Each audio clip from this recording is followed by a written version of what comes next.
Welcome to Uncle Bob's Magic Cabinet, a mother-daughter podcast on all things magic and pop culture.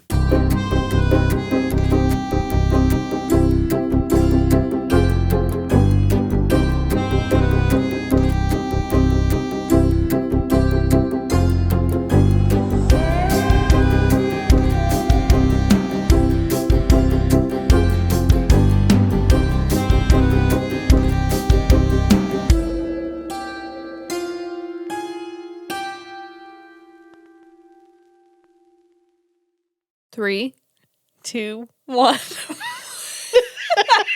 And we're on what? We're on what? I didn't say anything. What are you laughing at? We just listened to Eddie Murphy. You know, it just gets me in the mood. The party all the time. That's like our new theme song. I'm not even kidding. Hey everyone, I'm Liam the daughter. I'm Lauren the mom. So what's up, girl? What's going on? Nothing. I'm feeling good today. Are you? Yeah. Yeah. Last week was a rough week. You were a nightmare. Like, you were a bitch of epic proportion. I told her she was testing her Mariah Carey yellow I already M&Ms. told you I am practicing for my diva status. I don't think you need to practice. You got it. You got that bitch down, girl. You want to I know, I was explain? so cranky. What? Do you want to explain? Explain what? Why I was a bitch. You What? called me a fucking bitch. I know. You were so cranky. And I was cranky, and then you made me crankier. It happens sometimes, guys. It does. It does. It's only love here. It is. I love you. I love you. Hey, I have something to tell you.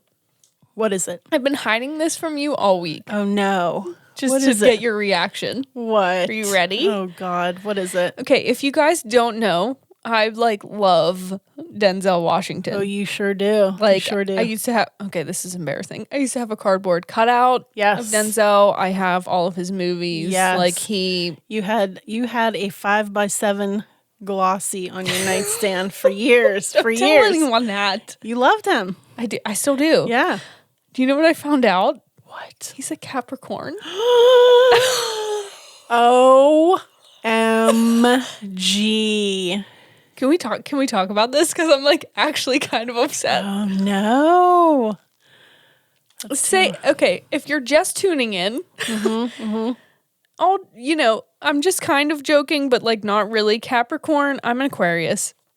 And if I had to choose one sign that romantically is It's a no. that's a no for That's me. a no for you. It's a Capricorn. And I'm out. Some of my best friends are Capricorns, but romantically, that's a no for me. And Denzel is a Capricorn. Well, Denzel's old enough to be your grandpa, so I mean, don't really need to- romantically, I don't. He was my crush, though. He was When you were little. He was number one. Yeah, when you were little. It's kind of like me when I was little, and everybody was listening to the Bee Gees and Andy Gibb, Yeah. and I had, and I was a Fanilow, and I had Barry Manilow hung up in my locker. It's an odd choice, Lore. Well, I know. I don't know where that came from. I don't know either. But I mean, all of the kids. What's he sing? Mandy? Brandy? No. No, What's it called? Mandy. Mandy. Copacabana. At the Copa. Yeah. Copacabana. I was a Fanilow. I told you I had a beach towel, and I was a card-toting member of the fan club. I am not even lying. He had a beach towel. No wonder I was, ostracized from the other children at school. I wonder, hey, Google Barry Manilow's birthday. Because now I'm curious.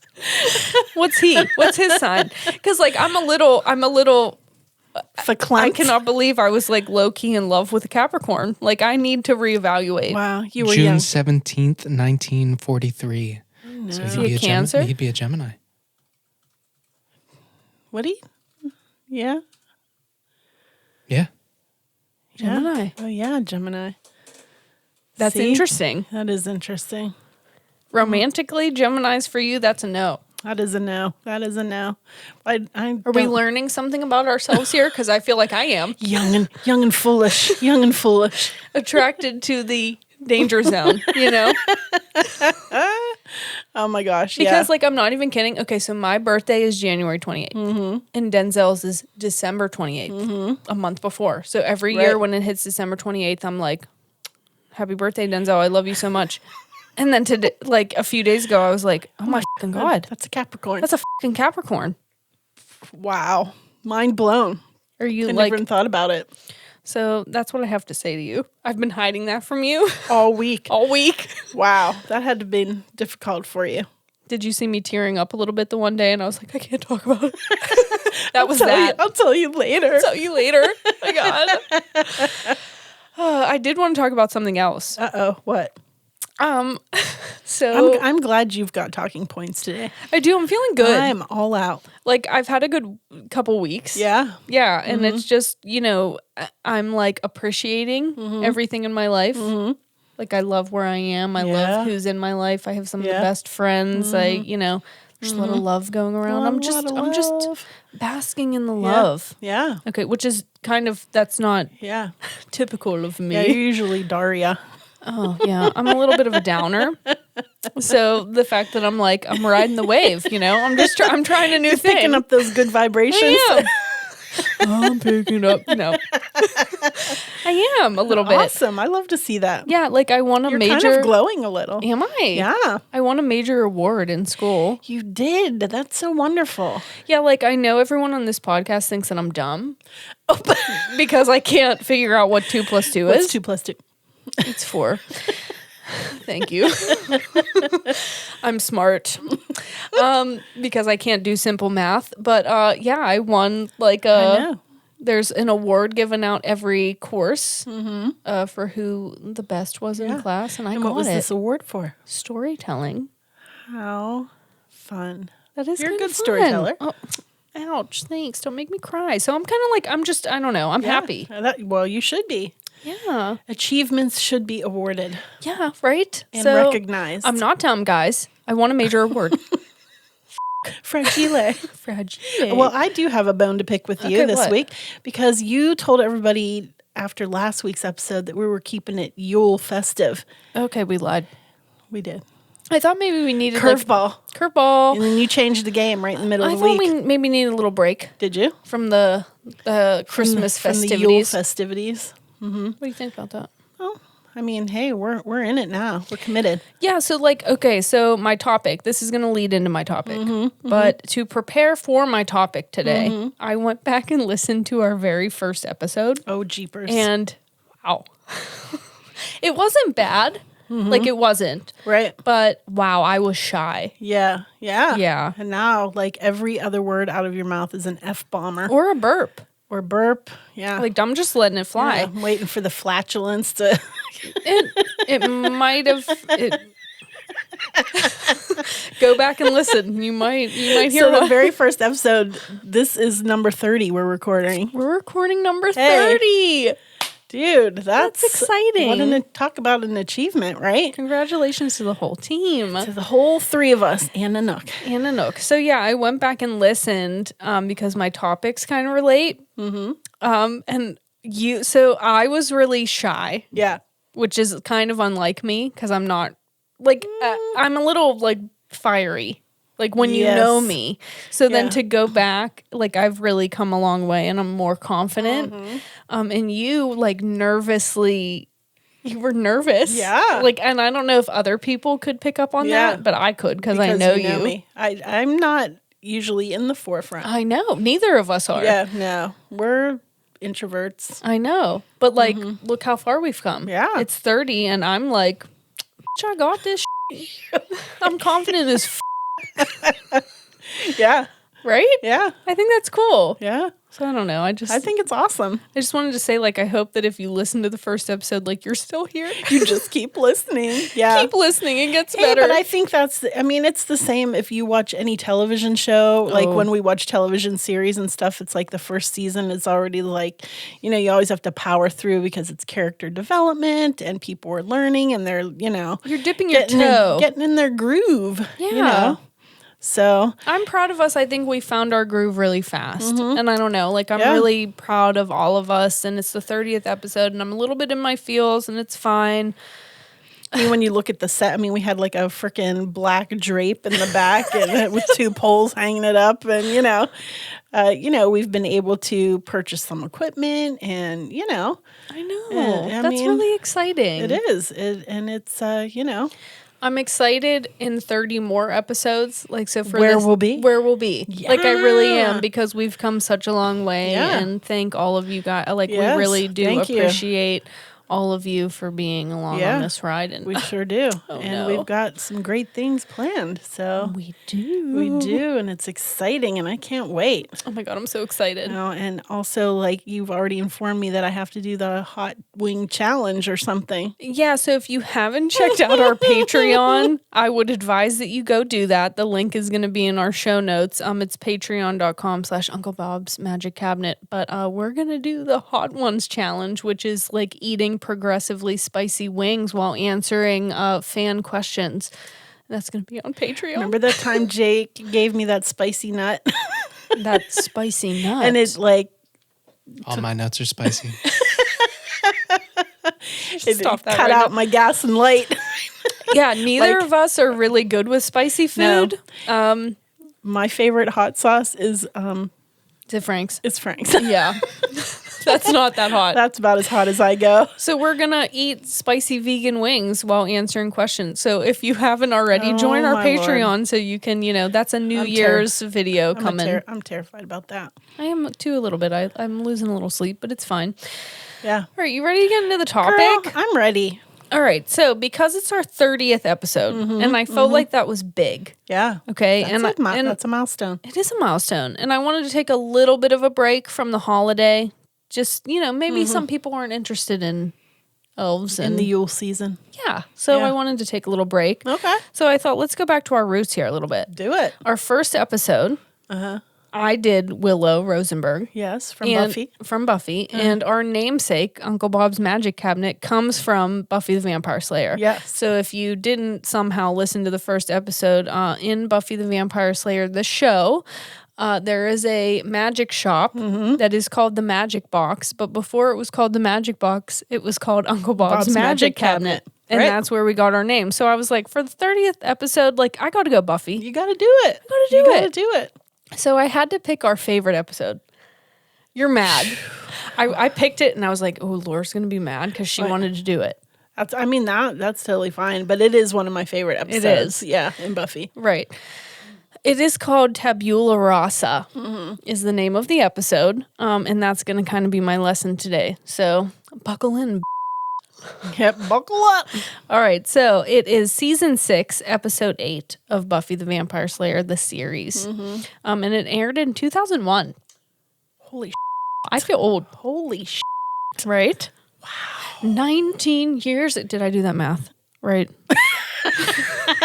You check did. me. Okay. Yay! Yay. We should Everyone have, like, clap for me Confetti springing out. when I do simple math, right? We should. Balloons. Champagne popped. Oh my God. I swear I'm smart. I won an award. Okay.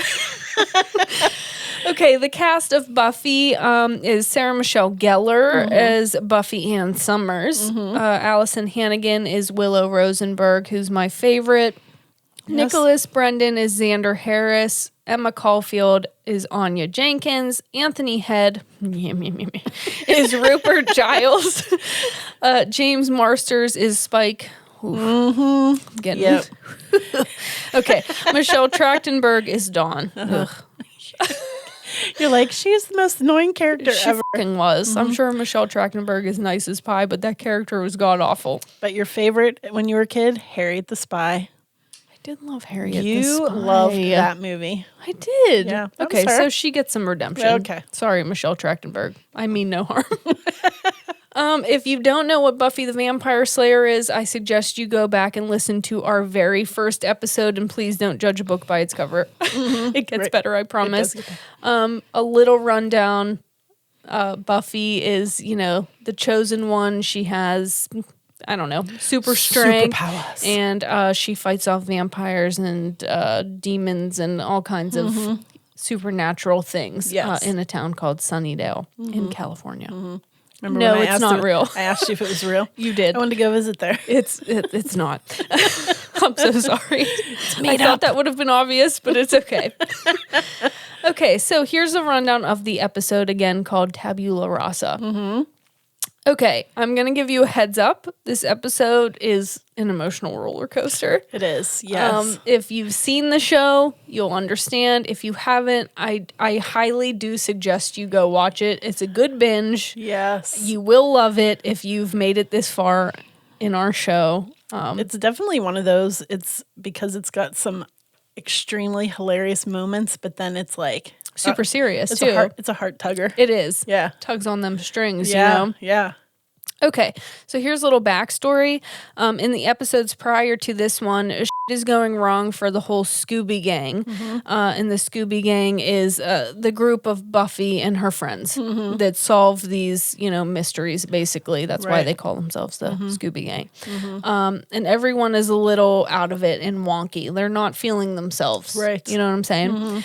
Okay, Willow and Tara are a couple, and they're Buffy's friends. Willow is a super powerful witch, and again, episode 1 is all focused on her. Right. So, she has been using too much magic, and Tara, her girlfriend, is concerned and bothered by it because she's using it for personal gain. She's addicted. She's addicted. Yeah. They use it as kind of like a way to explore addiction, which is really interesting. And I think that they do a good job of it. Some people disagree, but, to each their own.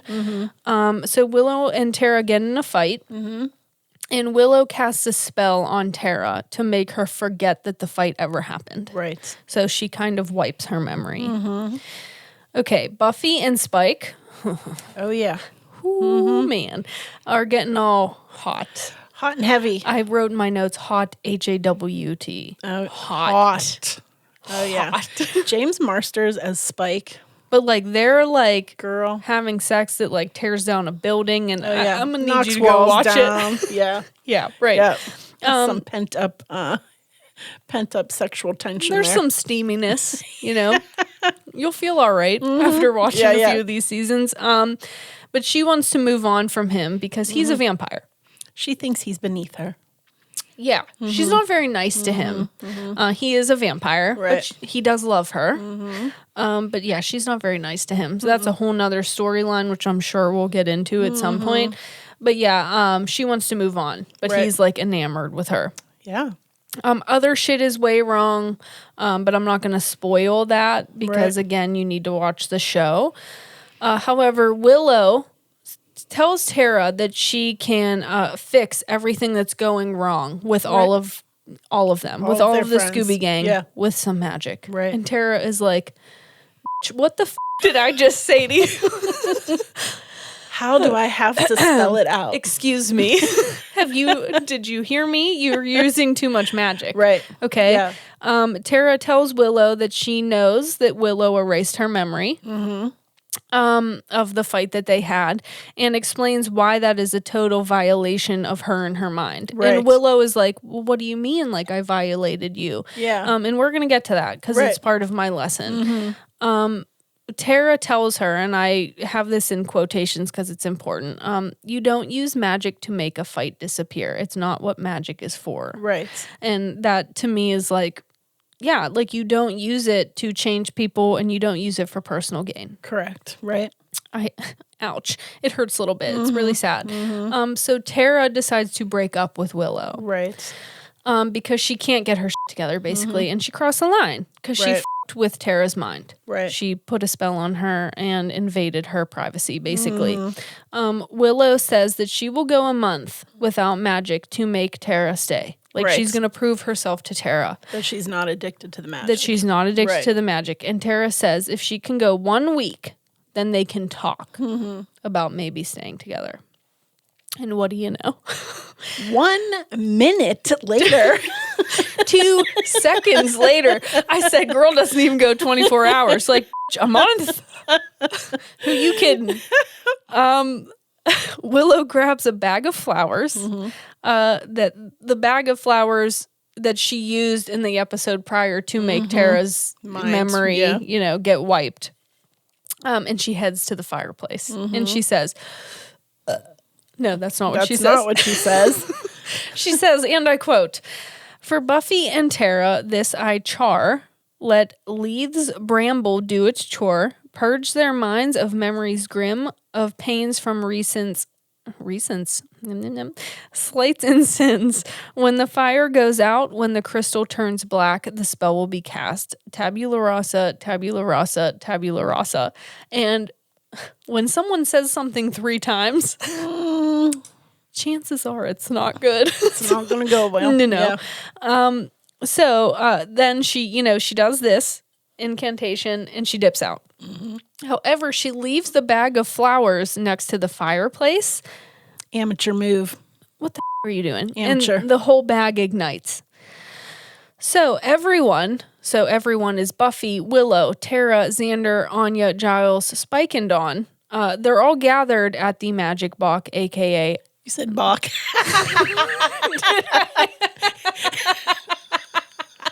It's a concert.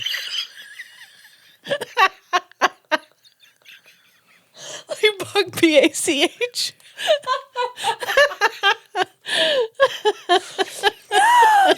it. I think you meant Bach like a chicken.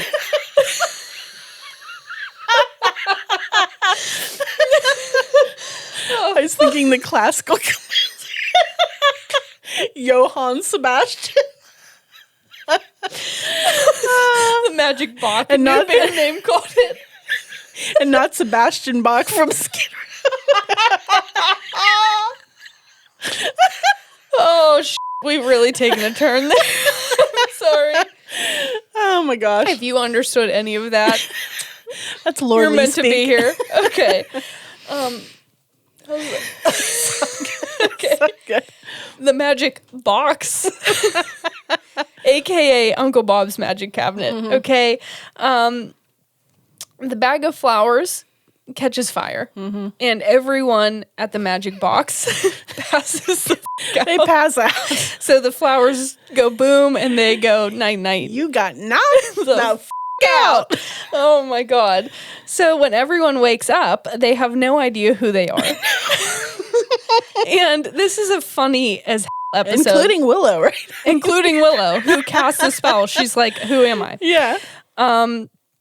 Because Willow and Xander pass out on top of each other, like the way that they fell when they passed out. Yeah.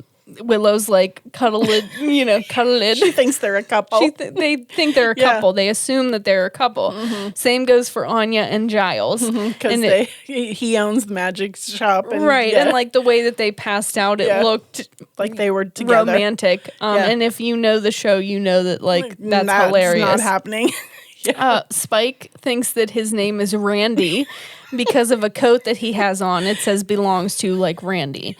And because both him and Giles are British, they assume that they're father and son. His name is Randy Giles. He's fancy as shag. He's like, you might as well have called me fancy as shag, Giles. And like, because I'm Randy. It's funny as honestly, that's all you got to know. Okay, they tried to leave the Magic Box, to head to the hospital to figure out what's going on. But there's a sea of vampires outside waiting to attack. Of course. Long story very short. And they don't know what a vampire is. They don't know what a vampire, like they have no memory is completely wiped. And that's important to my lesson. So long story very short, they all end up figuring out who they are before the spell is broken, right? So Willow realizes she's kind of gay, even though she wakes up thinking that she's with Xander. She realizes like, ooh, I kind of like Tara. Right. Yeah, right. She's like, I think I'm kind of gay. It's so cute. Buffy, takes charge and slays the vampires. And so she kind of steps into who she actually is. Spike realizes obviously that he's a vampire, right? In the midst of the chaos, the black crystal falls out of Willow's pocket and gets stepped on by Xander, causing the spell to break. Right. Everyone instantly after the crystal was stepped on realizes what happened. They realize who they are, and they realize that Willow cast the spell. Yep. You done f***ed up, girl. You done Shame on you. Yep. So everyone is super sad, and Tara leaves Willow. To the sound of Michelle Branch singing Goodbye to You, which random as random as but you gotta love it. Yeah. Do you remember Michelle Branch? Like, where'd she go? What happened to her? I don't know. She's still making music. She grew into a tree. Okay. No, I don't know. I haven't heard anything from her. I haven't either. No. But, she had a bop or two, and it was in this. Yeah. It ends with Buffy and Spike getting steamy. I'm sorry for putting you on a roller coaster ride of emotion, but at least you get to end with some steamy Spike and Buffy. Yeah. Ooh, that's some hot shit. Okay. So my lesson, so that's the end of the episode. Yes. And I know if you haven't seen it, it might be a little confusing, but I think I did a pretty good job of explaining it. Yeah, I understood. It's just hilarious with some heart tugs. Right. So my lesson here is I have a few things. Okay. So give it to me, girl. Tabula Rasa is actually like a thing. Is it? Yeah, it is. Okay. So again, Willow's spell, she said Tabula Rasa 3 times. And that's the name of the episode. Tabula Rasa is actually a philosophy/theory. Okay. Did you know this? I did not know I didn't either. So the definition is the mind in its hypothetical primary blank or empty state before receiving outside impressions. So something existing in its original pristine state. Like a baby being born. Yes, so it is the theory that you are born completely blank. Before you are jaded. Like, so there is nothing, like no, I don't know, ancestral... Nothing's happening there. You were born completely blank. Clean slate. Clean slate. Basically, the idea that all humans are born with the ability to become anything because they are born completely empty. Which, that's kind of interesting. That makes me feel sad. I don't think that's sad. It's I think kind of it's weird like a little bit. You've got a clean slate to form your own, have your own experiences and form your own opinions before you are warped and jaded by... Right, but we're going to talk about this. Go down that road. Okay, yeah, go. Go. As she sheds a tear. So tabula, the word, means a plate or frame in which an inscription is carved. Okay. And rasa means essence or emotion. So... I thought that was interesting. Yeah. This would suggest that we are 100% a product of our environment and upbringing. And I tend to disagree with that. I think it's a combination of nature and nurture. Yeah.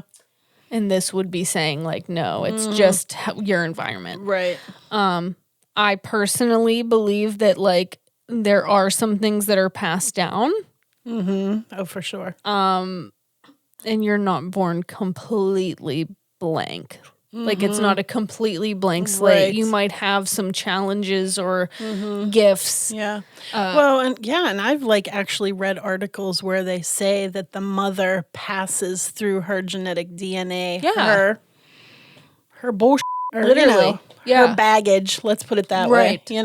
So I don't completely agree with that. I think that it's very interesting, and I'd like to hear other people's take on it. Yeah. So that's what tabula rasa means. Interesting. And I liked that they actually used a real word. Used a real theory when giving her that spell because she wipes Tara's memory clean. Yeah. So she's giving her a blank slate. Yeah. It means what it means. Right. So that's interesting. Yeah, that's cool. So Leith's bramble is the flower that she uses in this spell and that catches fire and blah, blah.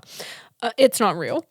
It's not. And it looks like what they're using if I'm correct, it looks like status, which is what you use to make wreaths, decorative wreaths. Yeah. Okay. Nothing crazy. No. Yeah. So the book in which Willow reads, it's about a flowering herb. Okay, and it states that it is used for spells of forgetting and mind control, is what it says that Leith's bramble is. It specifically states that when it is combined with cloves and milk thistle, it is incredibly powerful, which I found interesting because I'm like, why? And I even asked you, I'm like, what, Yeah. From my research, and you're the herb gal, clove and milk thistle are used for expelling. So I could see maybe how, they took some creative liberties because expelling, getting rid of memory, expelling. I don't know. What do you think about that?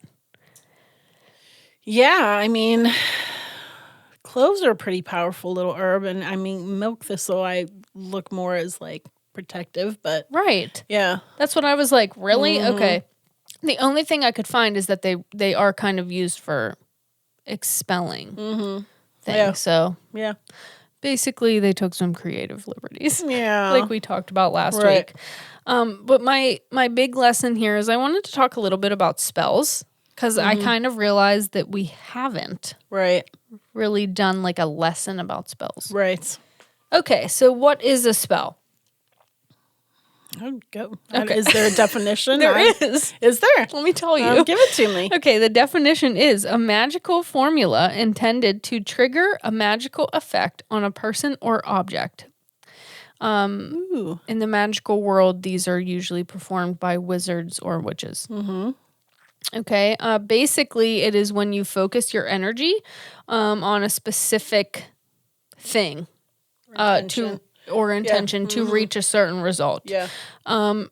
Remember, I put this in there to you have to remember that magic is a tool. Right. So you have to go about it with the right intention. It's all on how you use the tool. That is correct. Okay. Right. It often involves herbs, candles, baths, tea, found objects like acorns or feathers, yeah. etc. You want to make sure that when you perform a spell that it is something you are taking seriously. Yes. And these are kind of my recommendations. Everyone is going to have a different take Absolutely. on witchcraft in and of itself, but this is just my Your personal. personal thoughts on this.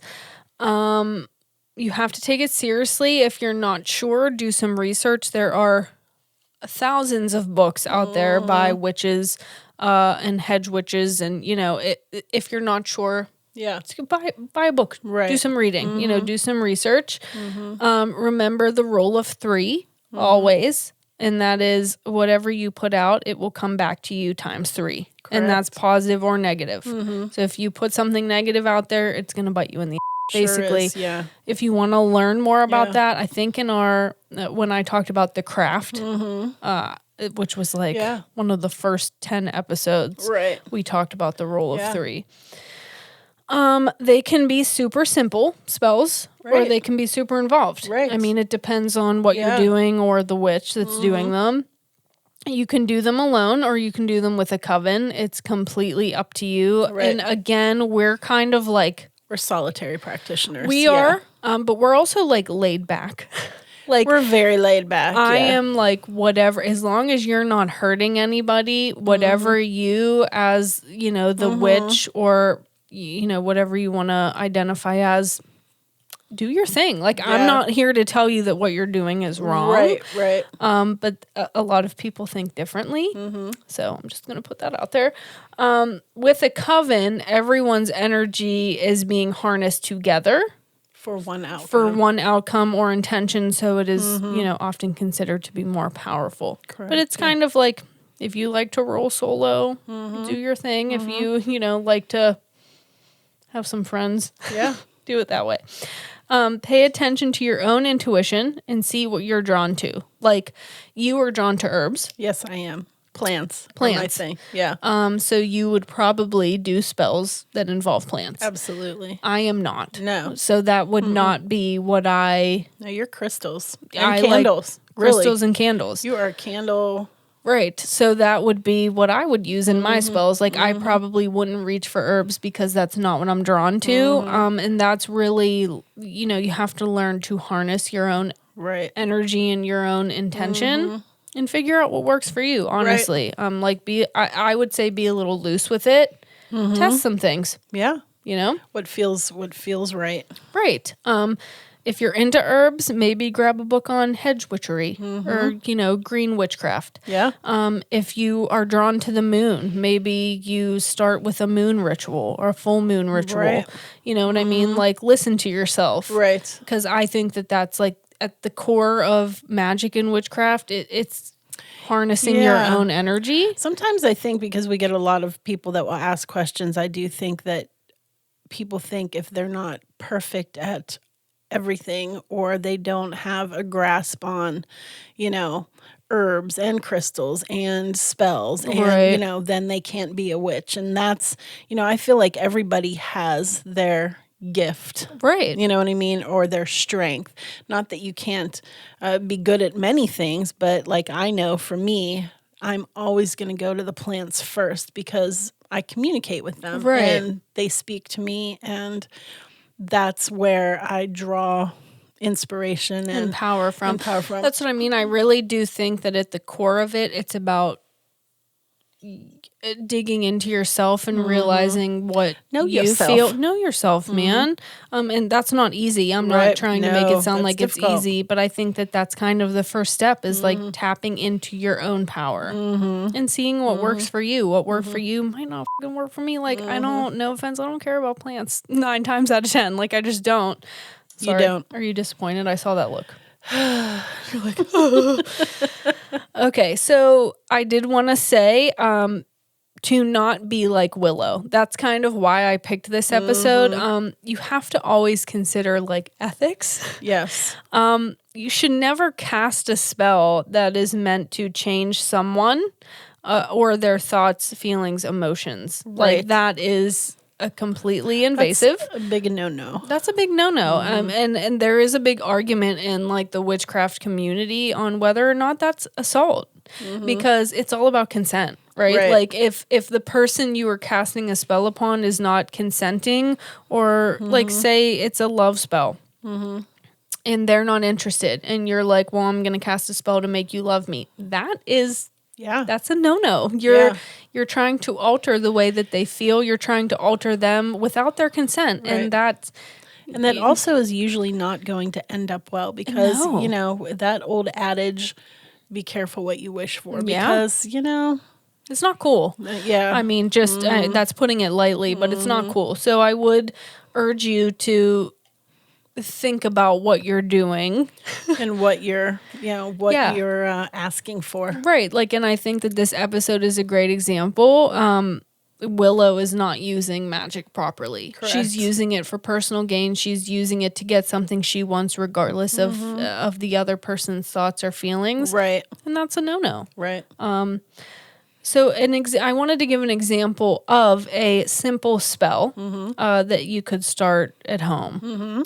And so I wanted to talk about what we do on New Year's. Yeah. And I wanted to kind of let you explain it because you know that I'm bad at like details and you're a Virgo. So we're good attention to detail. Right. So it's just something that we did, the three of us, and it's kind of, again, using herbs. And for us, it was kind of like you want to end out the old year.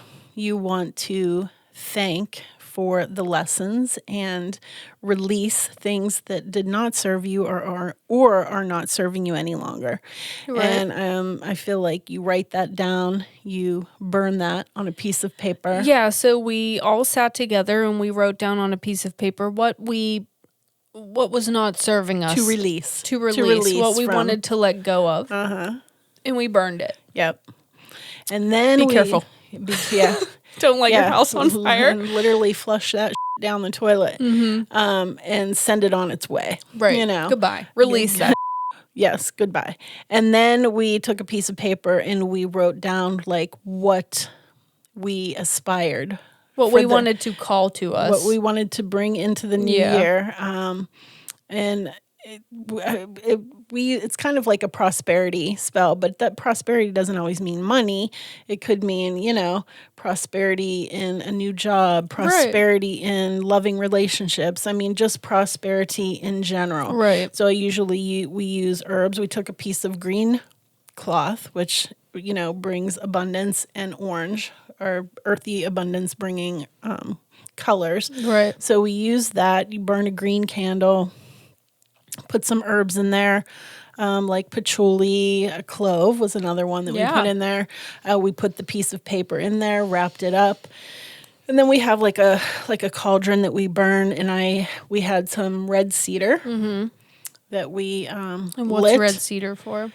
For protection, for clearing, for getting rid of the old, and then burn some Palo Santo to bring in the new. Ethically sourced. Ethically sourced, Right. of course.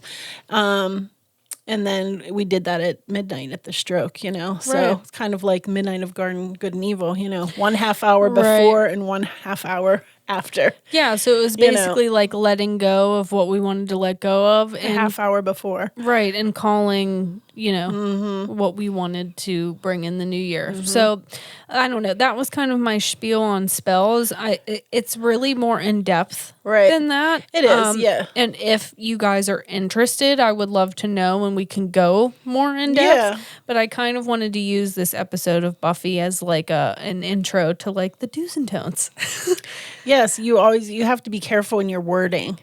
Like, say, you know, I would like to, I don't know, I want to fall in love with, no, what did you say? I don't want to be poor anymore or something. Like say I was, sitting down and I'm like, I don't want to be poor anymore. You're focusing your energy on being poor. Yeah. Like, yeah, so you always want to use your wording positively, you know, to bring positivity. You don't want to bring in the negativity. You will say, I wish for abundance out in the universe, whatever that means. Like, I will be okay. I will have a good job. I will find love. You put that out into the universe. Abundance will come to me. Yeah. Yeah. So you're focusing on the positive rather than the negative. And the same goes for if you sit down and you're thinking about doing a spell towards another person, like would that person feel the way you want them to without you casting a spell on them? If the answer is no, you probably should take a step back.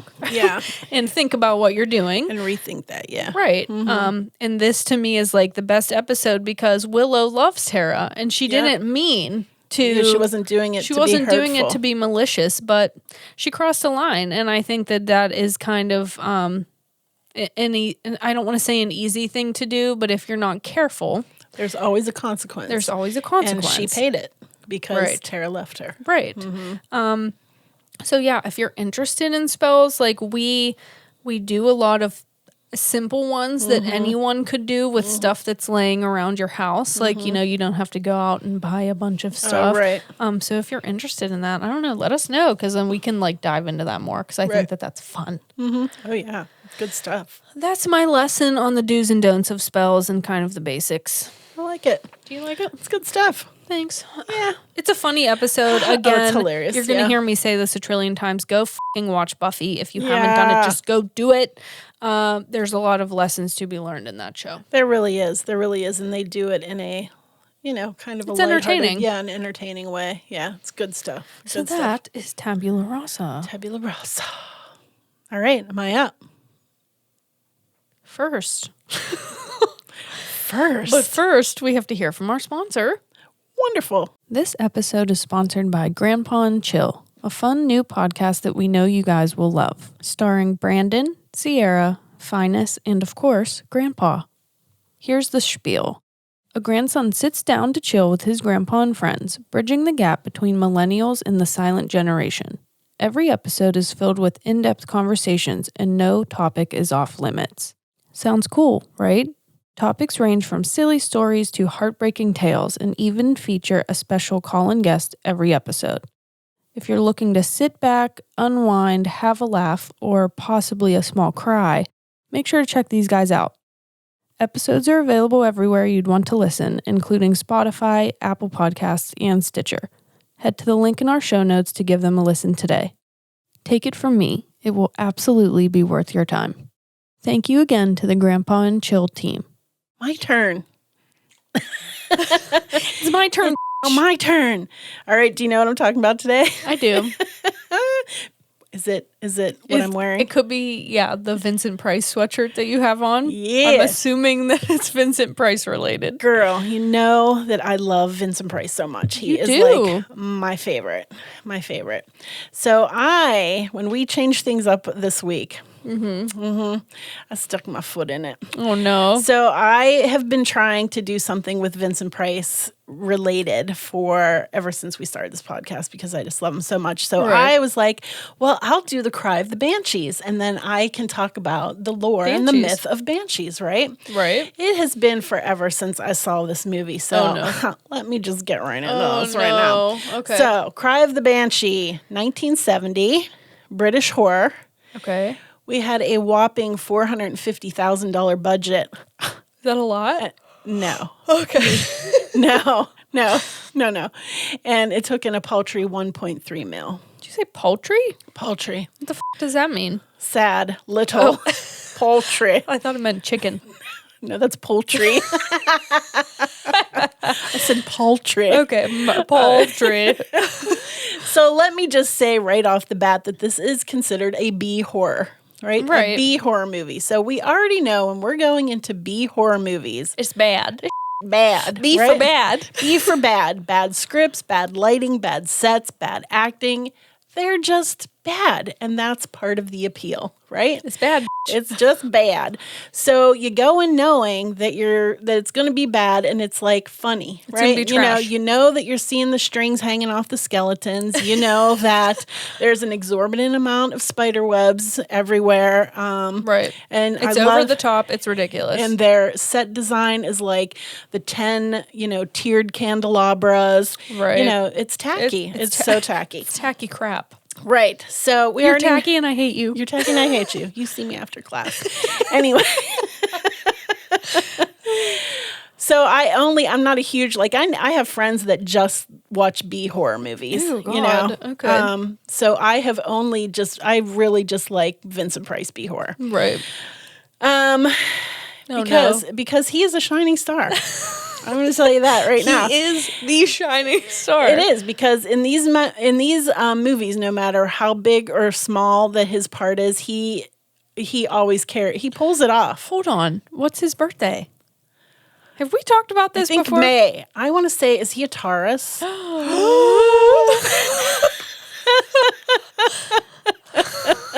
Oh no. Is he? I think it's May. All right. He was born May 27th, Yeah, I have that. 1911. Holy No. shit. 11? Hey. Jesus. Holy shit. He was a Gemini. Okay, What? bitch. We almost had a moment. We No almost had offense, a moment. Tauruses. No. Yeah, but We love Geminis, you. I love Geminis. I mean, as friends. I have a lot of Gemini You're like- friends. As friends. As friends. I have a lot of Gemini friends. So, yeah. He's a Gemini. He is a Gemini. I love me some Geminis. Yeah. Ooh, okay. All right. So no matter how large or small his part was, he freaking rocked it. He was the tinsel on the half-dead tree. I want to keep the holiday spirit going. Did you write that in your notes? I did. Oh, put that on a shirt. So I don't even have to go into the cast of this movie because he's the only noteworthy actor in it. So I'm going to leave it there. This movie, here's the plot. Set in the 1500s, Elizabethan England, and revolves around a wicked magistrate, played by Vincent Price, who tortures innocent villagers for his own entertainment under the guise of ridding his town of witches. Okay. Things go afoul, though, when he actually enacts his bullying on a coven of real witches who, of course, worship Satan. Oh, okay. Yeah. 666. And, of course, they are dressed like something out of Shakespeare's Midsummer Night's Dream. They are Is in it like black hats? white. Is it- No, they're in like white togas. Remember Midsummer Dream? White togas? They're in like white freaking sheets. Low budget on the costuming, and some twigs in their hair. Okay, if you're going to go stereotypical, go stereotypical. No, that's what I'm saying. It was so bad. So the head witch is named Una, and I could only every time he said her name, I kept thinking, I want to play some Uno. The card game. When have you ever played Uno in your life? I've played Uno. Anyway, she conjures a creature to destroy his family, to kill his family, because We're really riding the stereotypical wave here. Okay, Wow. I'm in it. Yeah. So what I want to say is the thing that really offended me is, and I think I discussed this with you, because when the first how many minutes of this scene was like, Was it bad? Sexually inappropriate. Oh. In the 70s, it was like, okay, we're free to show women's boobs now or something. And it was always men taking advantage of women, and it's very, of course, it's very disturbing. I don't like it, but I noticed that is a kind of a trend in 70s movies. That's a no from us. That is a no from us. And I was like, I'm going to look up the rating on this, and it was considered PG. Actually, the rating in the 70s was called GP, was all ages admitted, parental guidance suggested. Dude, my young kid would not have been coming into this film. Oh, no. So anyway. Wow, Laura is really not liking this film. Can you tell? I mean, it's worse than a B film. Is it garbage? Anyway, it's a cinematic piece of crap. Anyway, who's it? There is no, what is this movie called? Banshees. Cry of a Banshee. There is no Banshee mentioned in this movie. Are you kidding? At one point at the dinner table, there's a howling wolf, and he says, that could be a Banshee. And it's like, and then that's it. That's all we hear. So okay, I've never seen this. I don't think did I say that? I've never seen this, so I'm a little like, what do you mean? What do you mean there's no, I know, exactly. So Una conjures this creature to destroy his family, but the creature looks like, some sort of wolf man or something, and he kills the family. Wolfman's got nards? Yeah, exactly. It's a guy that turns into a creature. And banshees are women. Hello. She's pissed. I can see it on her face. So, and there's actually something that said in my research, no banshees appear in this film. The banshee of this tale bears no resemblance to the normal usage of the term banshee. No banshees were harmed in the making of this film. No banshees were harmed. No. Oh, shit. Yeah. So, oh my gosh, it's just so bad.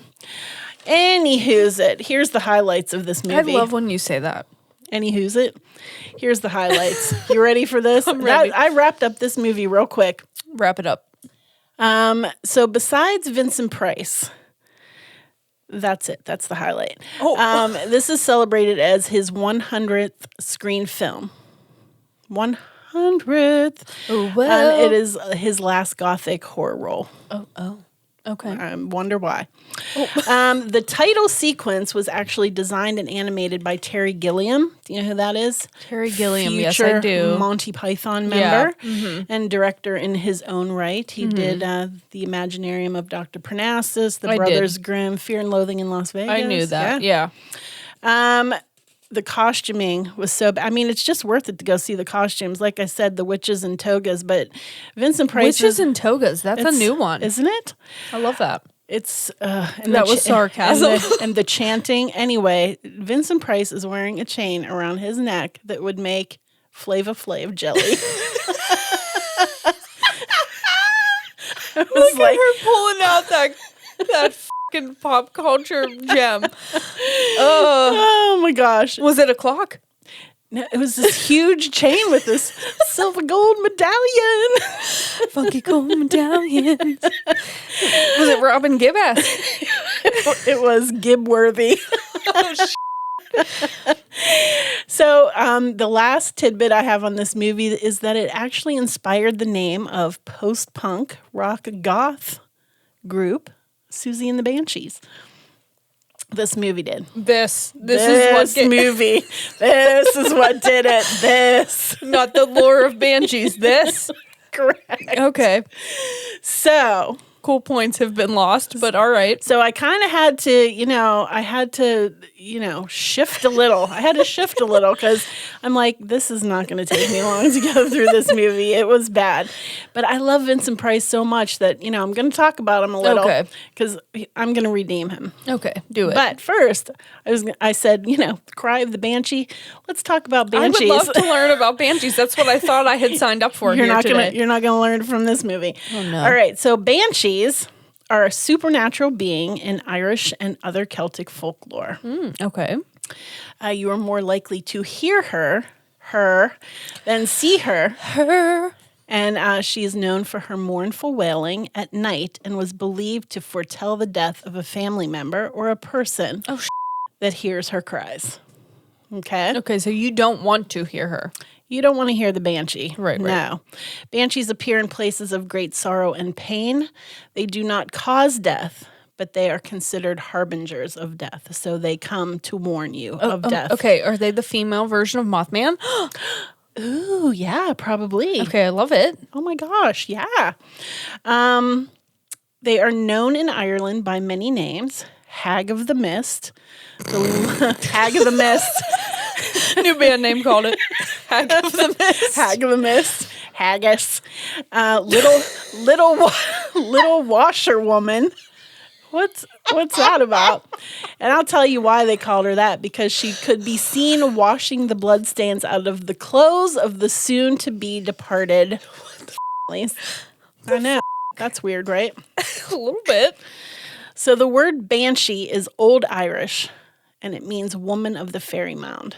Okay, I like that. So her name is connected to the various mounds of earth that dot the Irish landscape, known as, I'm going to butcher this, Tumuli. Nailed it. I know. Now, I want to be quite clear here that I have in the past tried to teach myself Gaelic because I find it to be a beautiful language.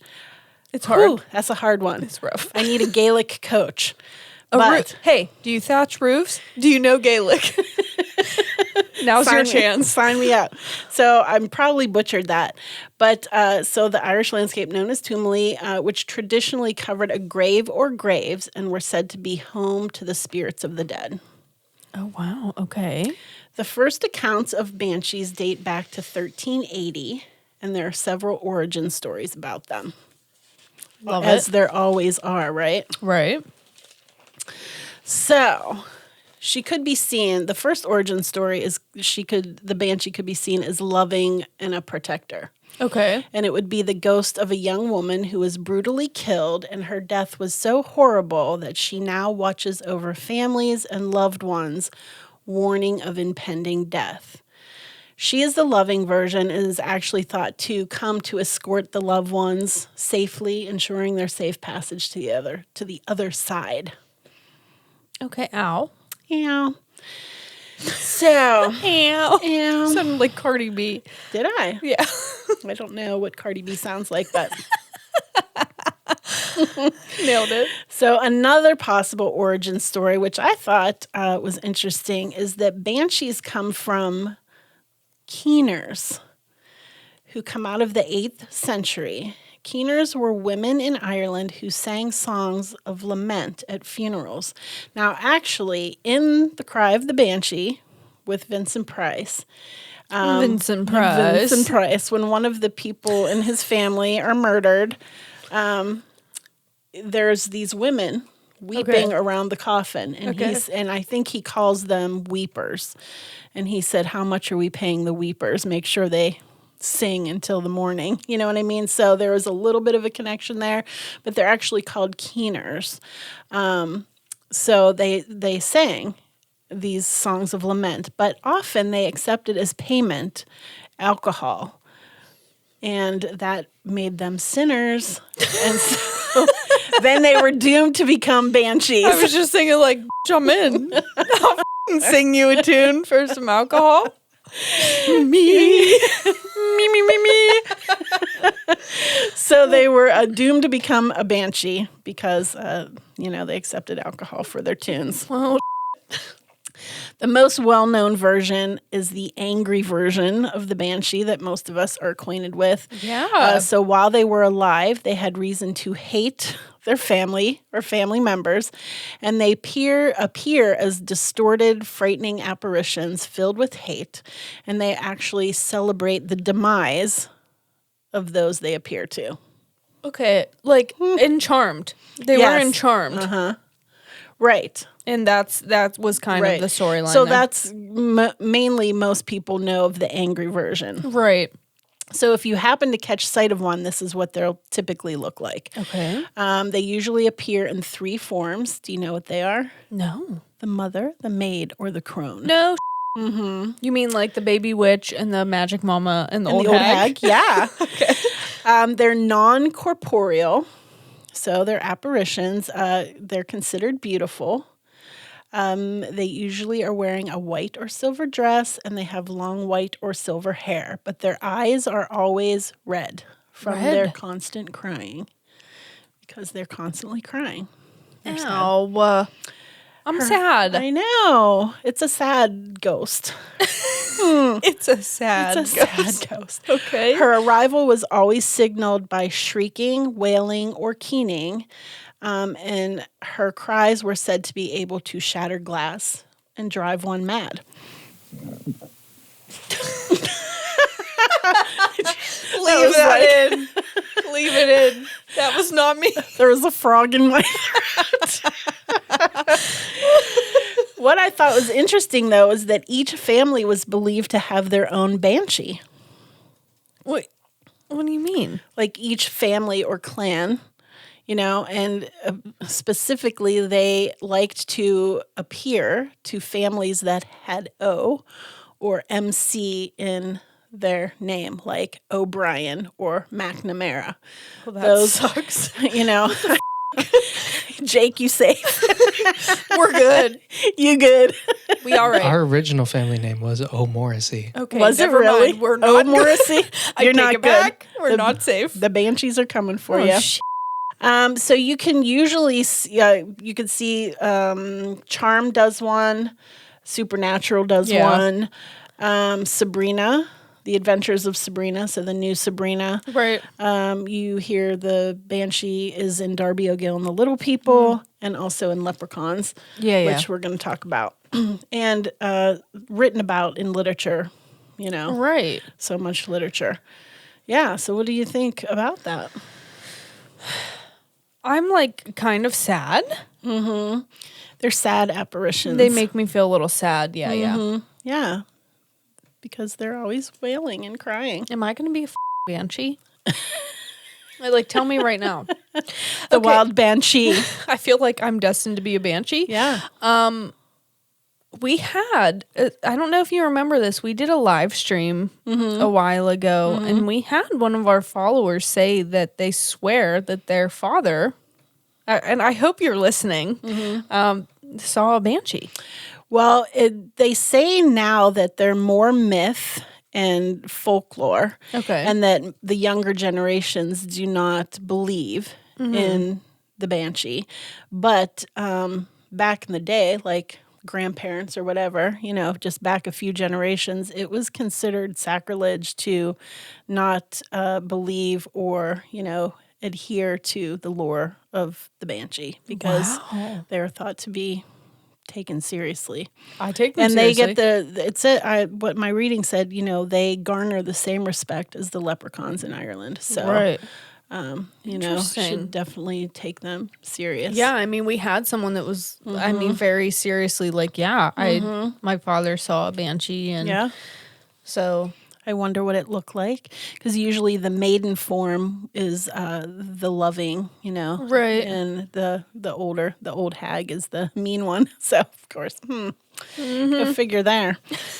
Are you a little bitter? I am bitter. No. Okay. So I have a little bit of extra time here, so I wanted to try to redeem my love for Mr. Vincent Price. Do it. So I'm going to go and You deserve it. I'm going to talk about him for a little bit, because I just love him. I remember, talking about B movies, I remember probably one of my earliest memories is watching House on Haunted Hill with my grandfather.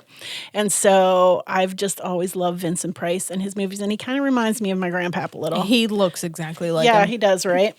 So, Vincent Price, born May 27th, 1911, and he died October 25th, 1993, at the age of 82. I know. He's considered an American actor, best known for his iconic voice, and considered the master of horror. He was born in Missouri, and his alma mater was Yale. What? Yeah. He went to Yale? He sure did. He sure did. Sure did. Wow, I'm shocked. No, he appeared in stage, television, radio, and in more than 100 films. And he actually has 2 stars on the Hollywood Walk of Fame. 2? Mm-hmm. One for his movie career and one for his television career. Aww. Okay. Interesting. This is so interesting to me. His grandfather was Victor Clarence Price, who invented Dr. Price's baking powder, which was the first tartar-based baking powder.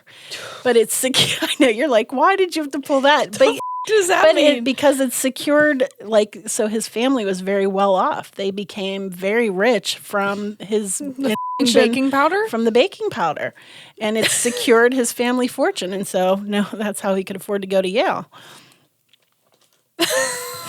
Right? Okay. What? That's funny. So he came from a well-off family is what I'm saying.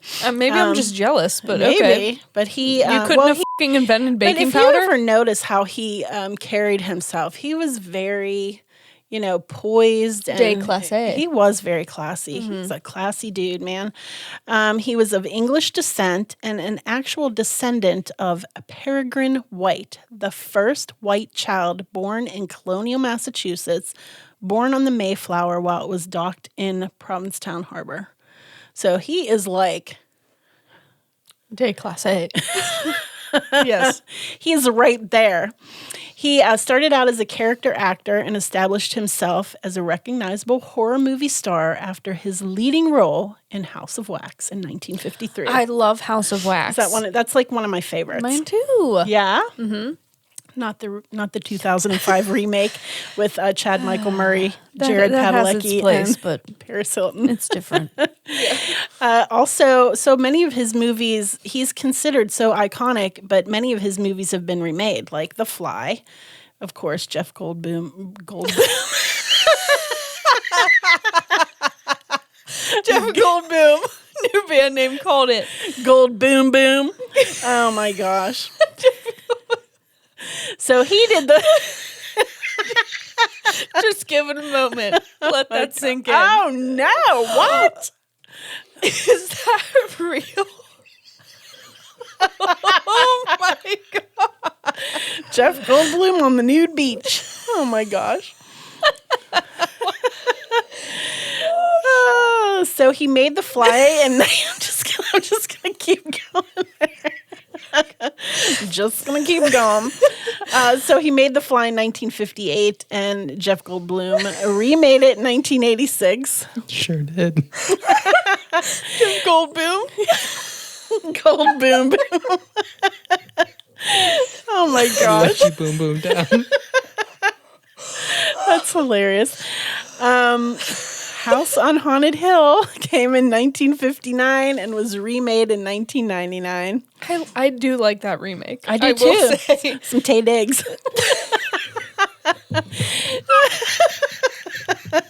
Well, Tay Diggs is in it. What? What's so funny about that? The way you said it. What? Some Tay Diggs. Look at some Tay Diggs. Some Mr. Tay Diggs. I do like Tay Diggs. Yeah, it's good. Now, one you might not know. You might not know this one. 1964, The Last Man on Earth. Uh-huh. He did it, and it was remade in 2007. With Will Smith. With Will Smith. I Am Legend. You knew that. Shut up. Maybe people out there might not know. He's particularly known for his collaborations with Roger Corman on his Poe adaptations. So a lot of movies, The Pit and the Pendulum, Mask of the Red Death, Raven, Follow the House of Usher. Also monologued on Michael Jackson's Thriller. Uh-huh. And his last theatrical release was in Edward Scissorhands in 1990. Okay, stop that right now. I'm going to cry. But he was so known for his voice because his voice was so... What? Jacob, stop it. What's so funny? Follow the House of Usher. We do. And he pulled up a picture of Usher. Usher Raymond? Oh my God, stop that. Oh my gosh. Okay, go.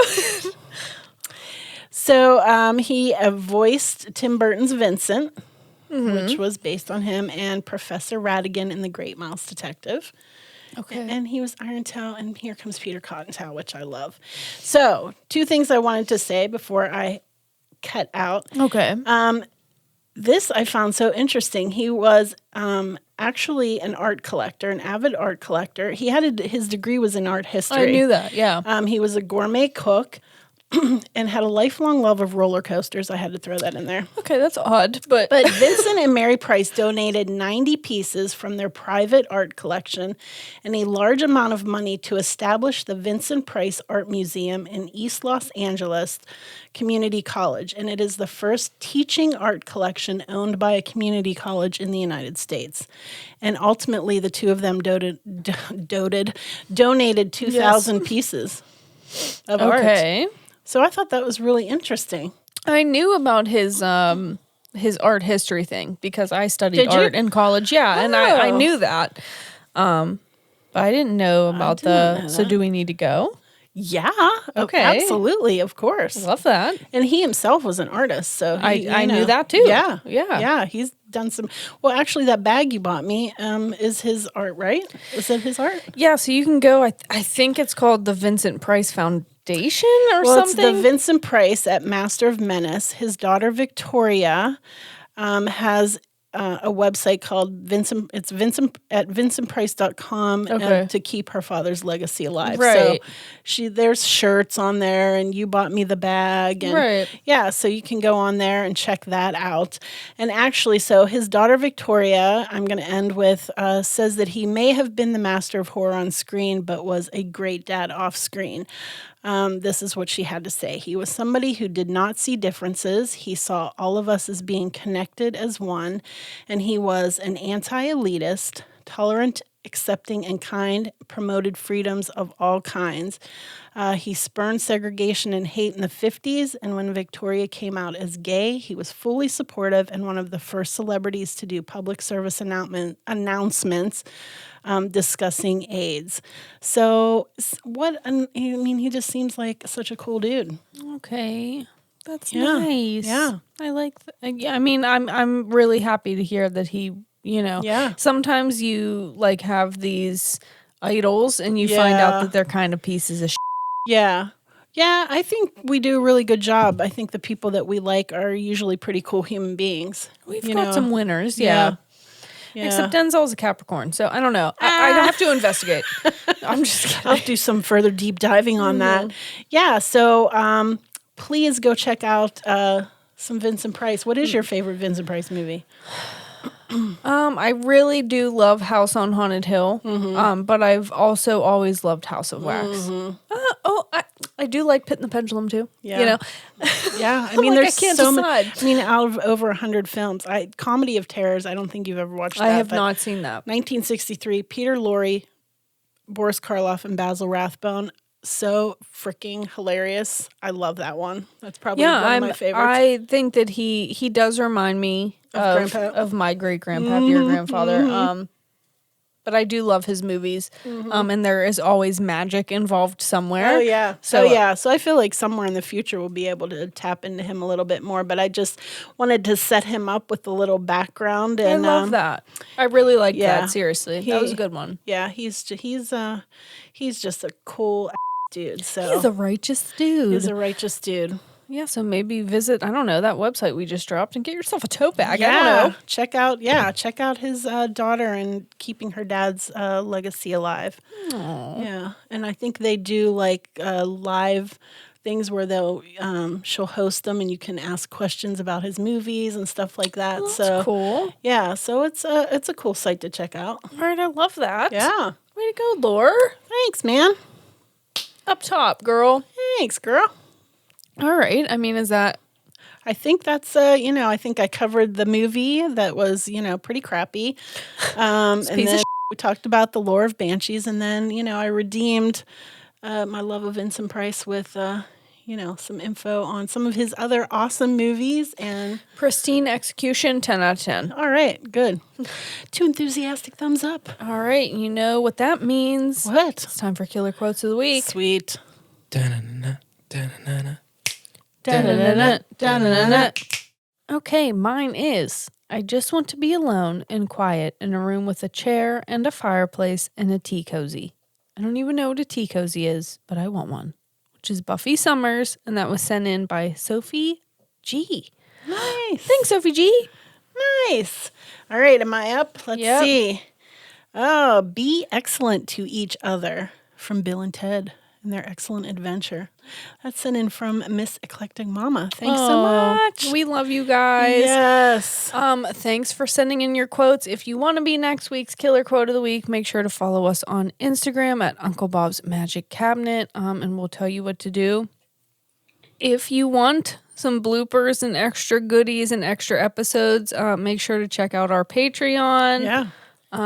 Give us a like, give us a thumbs up, give us a rating on wherever you're listening. It really does help us out. And will keep us going for 30 more episodes. 30 more episodes. Yes. Oh my God. How exciting. All right. We love you guys. TTFN. All right. Cut, print, check the gate. Moving on.